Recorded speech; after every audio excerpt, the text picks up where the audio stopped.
o pagpanudlo ninyo sa inyong pagabuhaton. Ug labi na gyud tong mga taong mutuo sa mga binisaya nga pamaagi sa pagpanambal, hala duol mo na to dire kay nagapanambal ta og tradisyonal nga pamaagi.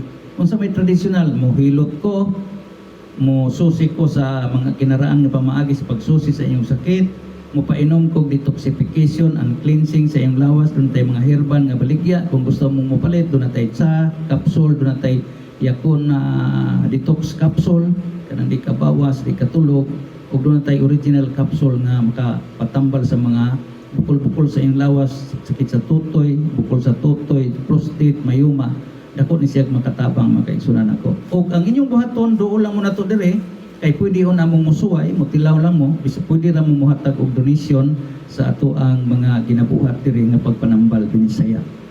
Ayaw kabalag igsuon ko, ang number 1 imong buhaton, tuohi, saligi, atong pagabuhaton, niya uban sa atong mga pagampo, manginaot nga dunggon sa Ginoo, unya sa kanunay nangaliya ko, Lord, kani mga tao unta nga niya naghugop nato, nagpatambal sa atong traditional nga pamaagi sa pagpanambal din akong gisubay sa Republikanhon nga mga pagtulunan, labi na tong mga sagbot nga ikatambal diha sa Ezekiel 47 verse 12 o diha sa Exodus nga kita magagamit lamang kita sa imong giandam alang sa amo ang sakit ug balatian ug gikinahanglan sa among panglawas mga vitamins and minerals.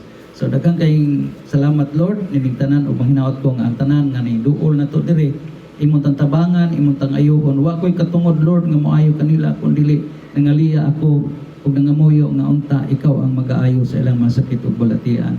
So daghang salamat Ginoo ug manghinaot ko sa mga tao usab karon nga naglantaw nato. Magapasalamat ug magadayeg usab sila diha kanimo. So ang tanang gasa ug grasya among ibalik diha kanimo, among labawng manunubos Ginoong Hesukristo. Daghang salamat, may buntag. Good luck and God bless.